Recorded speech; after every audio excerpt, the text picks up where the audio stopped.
انسانی زندگی میں فرینڈشپ، دوستی، صحبت، ہم نشینی کے بڑے اثرات مرتب ہوتے ہیں۔ جیسی صحبت ہوتی ہے ویسا ہی رزلٹ آتا ہے۔ بری دوستی بگاڑ دیتی ہے، اچھی دوستی نکھار دیتی ہے۔ امام اعظم ابو حنیفہ رحمۃ اللہ تعالی علیہ بری دوستی اور برے لوگوں سے کنارہ کشی کی ترغیب دیتے ہوئے ارشاد فرماتے ہیں، اگر کوئی بازاری یا عام شخص تجھ سے جھگڑا کرے تو اس سے جھگڑا نہیں کرنا بلکہ عفو و درگزر سے کام لینا۔ کیوں؟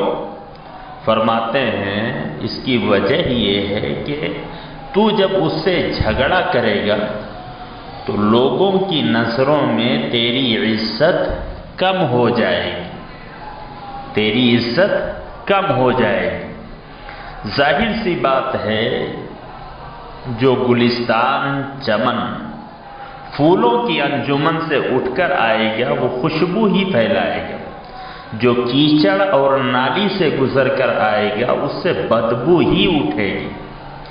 اس لیے بزرگ کہتے ہیں کہ اپنے بچوں کی نقل و حرکت پر کڑی اور گہری نظر رکھنی چاہیے۔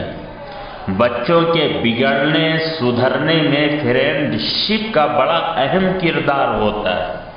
ہمارے دن دیکھتے ہیں کتنے ہی بچے ہیں جو مس بہیو کرتے ہیں، گالم گلوچ والی زبان استعمال کرتے ہیں، نہ عمری ہی سے اسموک اور اس طرح کی دوسری بہت سی بیماریوں کے شکار ہو جاتے ہیں، جن کی وجہ سے والدین کو بھی شرمندگی کا سامنا کرنا پڑتا ہے۔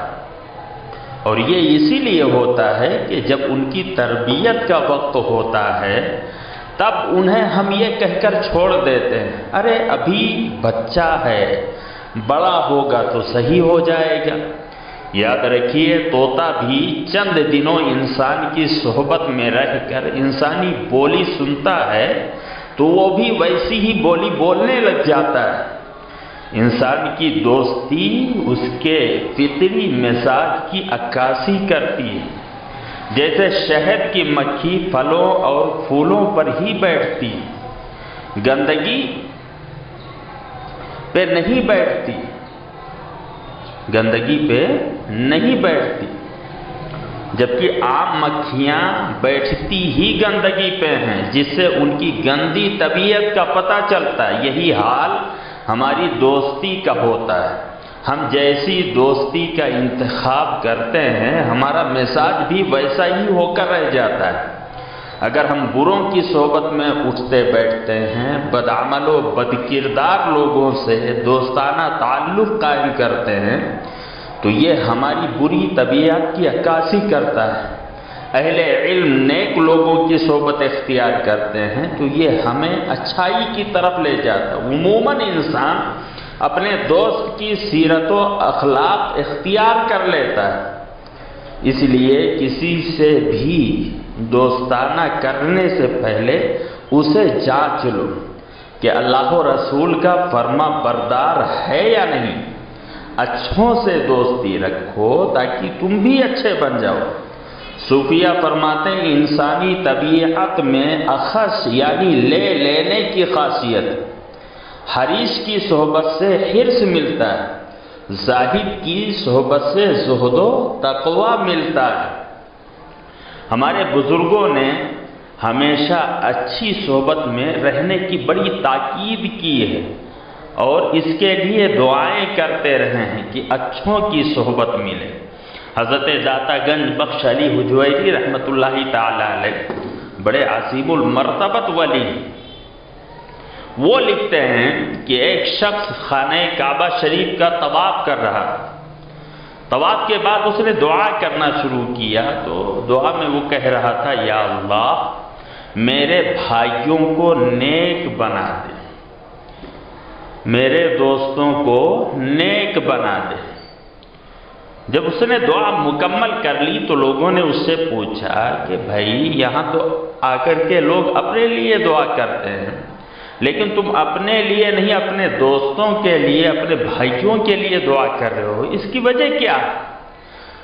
تو انہوں نے کہا اے بھائی، مجھے لوٹ کر انہی کی طرف جانا ہے، مجھے لوٹ کر دوستوں کی طرف جانا ہے، اگر وہ نیک ہوئے تو ان کی نیکوکاری کی وجہ سے میں بھی نیک بن جاؤں گا، اور اگر وہ فساد کرنے والے ہوئے تو ان کے فساد کی وجہ سے میں بھی فسادی بن جاؤں گا، میں بھی فسادی بن جاؤں گا۔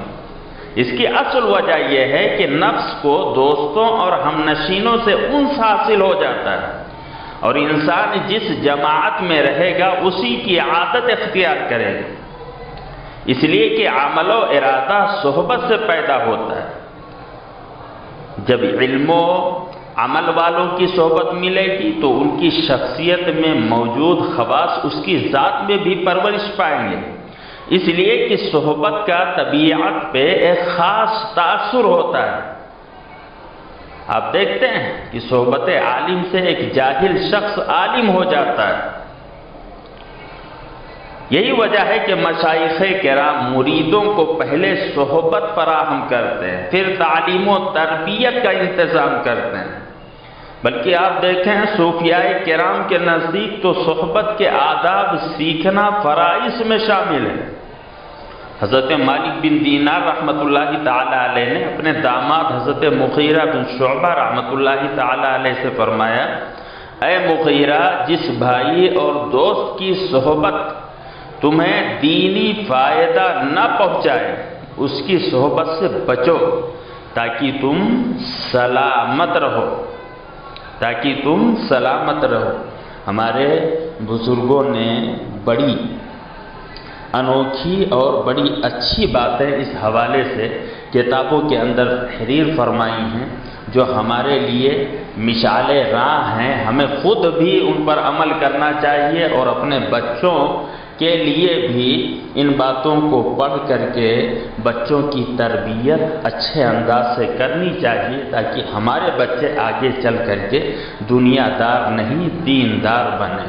اللہ و رسول صلی اللہ تعالی علیہ وسلم کی سچی محبت ان کے سینوں کے اندر موجود ہو، جدھر سے وہ گزریں تو ان کے گزرنے سے ہر طرف خوشبو ہی خوشبو پھیل جائے۔